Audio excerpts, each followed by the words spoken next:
Highlight करो आप. Next disease we have is a Huntington disease.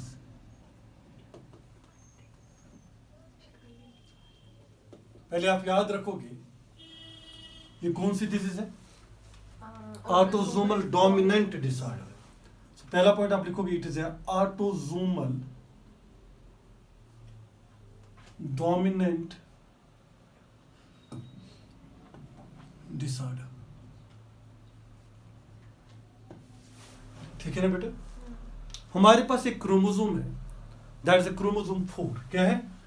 हमारे पास एक क्रोमोसोम है, that is a chromosome 4. Chromosome 4 के ऊपर एक जीन लोकेट है. उस जीन को हम बोलते हैं HTT जीन, हंटिंगटन जीन. क्या बोलते हैं? और शॉर्ट फॉर्म में हम इसको लिखते हैं HTT जीन. क्या बोलते हैं इसको? HTT gene. तो आप लिख भी सकते हो इसको. It is called as Huntington gene. ये कहां पे लोकेट है बेटा? क्रोमोसोम 4 के ऊपर. याद रखोगे आप HTT जीन. अब इस HTT जीन के ऊपर क्या होती है? इसके ऊपर होती है repeated CAG trinucleotide sequence. Trinucleotide sequence repeated होती है. CAG ट्राइन्यूक्लियोटाइड सीक्वेंस जो होती है वो क्या होती है? इसमें रिपीटेड होती है. और कितनी बार रिपीट होती है? It may be up to the 30 times, 40 times तक भी हो सकती है रिपीटेड. तो नॉर्मल है. और ये जो CAG है it codes for an amino acid that is called as glutamine. ये ग्लूटामीन अमाइनो एसिड के लिए क्या करता है? CAG code. अब देखो म्यूटेशन क्या है. मैं आपको बता रहा हूं ऑटोसोमल डोमिनेंट है, इजंट इट? ऑटोसोमल डोमिनेंट है, लेकिन क्रोमोसोम 4 की म्यूटेशन है, अलील वहां पे लोकेट होगा. उस जीन को हम बोलते हैं HTT जीन. और ये HTT जीन जो है इसमें रिपीट्स है. CAG ट्राइन्यूक्लियोटाइड रिपीटेडली है. आप समझ लो ऐसे CAG रिपीटेड है. और अगर ये रिपीट कितने टाइम है? 30 to 40 टाइम्स. नॉर्मल है, कोई इश्यू नहीं है. और CAG जो है कोडॉन, ये कोड करता है ग्लूटामीन अमाइनो एसिड को. That means more glutamine will be incorporated into the polypeptide chain. Normal है अगर 30 तक हो जाए, 30 to 40. अब अगर हम देख रहे हैं कि इसके अंदर म्यूटेशन आ गई, इस HTT जीन के अंदर क्या आ गई बेटा? म्यूटेशन आ गई. अगर इस HTT जीन के अंदर म्यूटेशन आ गई और ये जो CAG रिपीट्स है, CAG रिपीट्स, ये CAG रिपीट जो है बिकम अबो 100 टाइम्स ये रिपीट हो जाएंगे. इस बंदे को हो जाएगी डिजीज. क्या हो जाएगी बेटा? डिजीज. उस डिजीज को हम क्या बोलते हैं? Huntington disorder. हंटिंगटन डिजीज उसको बोलते हैं. क्या बोलते हैं बेटा उसको? Huntington disease. अगर किसी बंदे के अंदर ये CAG repeats become above 100, then the person will have a disorder, a disease that will be called as Huntington disease. और ये CAG repeats कहाँ पे रिपीट हो जाएंगे? in the coding genome. Get increase into the coding genome. That means ये coding strand में क्या हो जाएंगे? increase हो जाएंगे. तो automatically more glutamine will be incorporated and the person will have a disorder that is called as Huntington disorder. अब इसमें एबनॉर्मेलिटीज क्या क्या होगी बंदे को?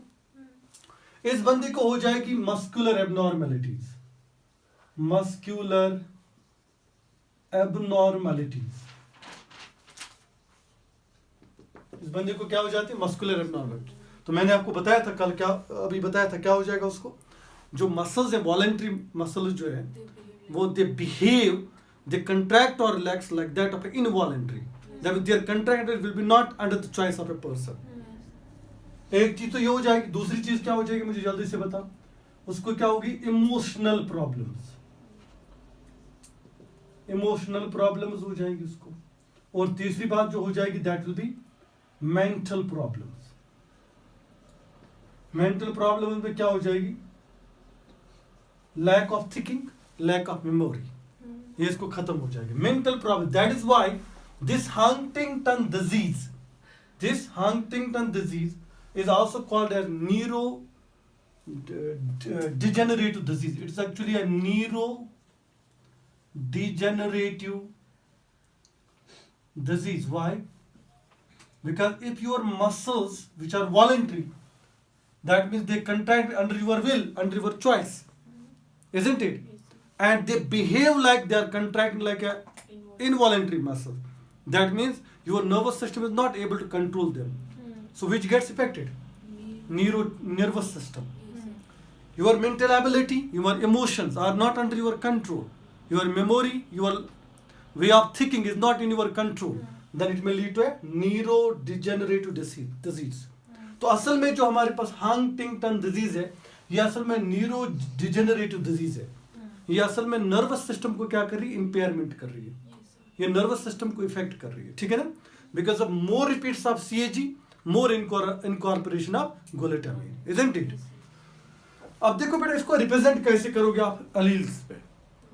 ठीक है ना? तो यहाँ पे देखो मेरी, अगर आप इसको, मैंने बोला ये ऑटोसोमल डिसऑर्डर है, तो ऑटोसोमस की बात कर रही, AA की बात आ रही है, इजंट इट? तो अगर हमारे पास कैपिटल A कैपिटल है, तो ये दोनों क्या है? डोमिनेंट है. This person will be a diseased person. याद आ रहा है? अगर हमारे पास कैपिटल A स्मॉल a है, कैपिटल A एक्सप्रेस हो जाएगा, स्मॉल a तो रिसेसिव है. लेकिन अगर डोमिनेंट एलील है तो बंदा डिजीज्ड होगा. इसमें कैरियर वेरियर नहीं, इसमें डिजीज्ड होगा. और अगर हमारे पास स्मॉल a है, ठीक है ना, दोनों एलील जो है वो रिसेसिव है, क्योंकि ऑटोसोमल डोमिनेंट डिसऑर्डर है. ये तो दोनों एलील रिसेसिव है. The person will be a normal person. ये पर्सन जो होगा क्या होगा? नॉर्मल होगा. ठीक है बेटा?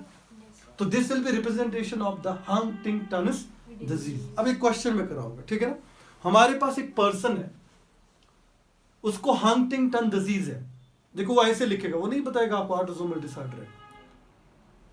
उसकी क्या होती है? उसकी मैरिज होती है एक फीमेल के साथ, या हमने उसको क्रॉस करा एक ऐसे पर्सन के साथ which is what? A normal person. तो आप सुमाले डालो. हमारे पास एक पर्सन है, बात सुनो मेरी, में क्वेश्चन दो तरीके से ये लिखा आप लोगों ने. अगर मैं आपको बताऊं, आप बोलोगे कि हमारे पास एक पर्सन है, ठीक है ना, एक ऑर्गेनिज्म में एक पर्सन है. उस पर्सन को क्या है? उसको है Huntington disease, and it is a homozygous dominant for that disease. That means both will be capital A capital. देखो वो बताएगा आपको, एक पर्सन है, उसको हंटिंगटन है. क्या है? Huntington disease. और डिजीज अगर हंटिंगटन है, लेकिन वो जो उसके पास एलील्स है वो होमोजाइगस डोमिनेंट है. क्या है बेटा? Homozygous dominant. तो अगर आपसे होमोजाइगस डोमिनेंट बता रहा है, तो आपको डालना है कैपिटल A कैपिटल A. अगर वो बोलेगा हेटेरोजाइगस डोमिनेंट, तो फिर क्या डालोगे आप? Capital A small a. Point to be noted. का तो हमें समझ बात आई समझ में. अगर वो बोलेगा होमोजाइगस डोमिनेंट, तो कैपिटल A कैपिटल A. अगर वो बोलेगा हेटेरोजाइगस डोमिनेंट है, तो आप डालोगे capital A small a. So capital A small a will be for heterozygous dominant. It will be for heterozygous dominant. ये दो कंडीशंस बता सकता है वो. वही से इससे मैरिज की एक फीमेल के साथ, वो क्या थी? वो नॉर्मल थी, सो कोई डिजीज नहीं थी. तो अगर हम होमोजाइगस डोमिनेंट की बात करते तो हम ये लाते इफेक्टिव वाले, और मैरिज कराते इसको स्मॉल a के साथ जो नॉर्मल है. और यहाँ पे गैमेट फॉर्मेशन है कैपिटल A, और यहाँ पे भी गैमेट फॉर्मेशन है कैपिटल A, इजंट इट? और यहाँ पे हमारे पास स्मॉल a, और यहाँ पे हमारे पास small a. Future will be here. What will be here?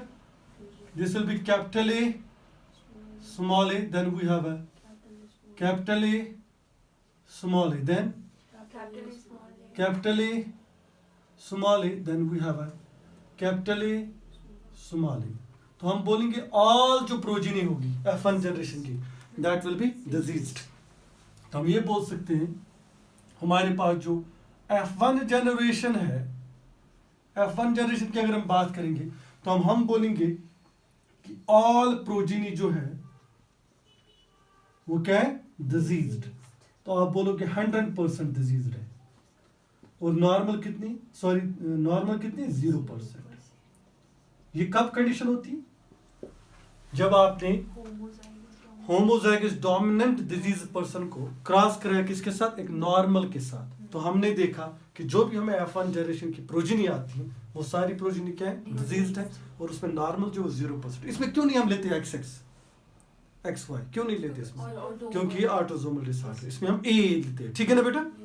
तो this is all about what we call Huntington disease. अब इसमें कोई भी क्रॉस हो ऑटोसोमल डोमिनेंट में आप कर सकते हो ना, इजीली कर सकते हो, ठीक है ना, इसमें कोई कंफ्यूजन नहीं है। अब इसके बाद हमारे पास एक डिजीज शायद रह जाती है, मायोटॉनिक डिस्ट्रॉफी, और उसी के साथ हम पढ़ेंगे कौन सी, पेडिग्री भी तो कंप्लीट हो जाएगा कल के लेक्चर में, ठीक है ना।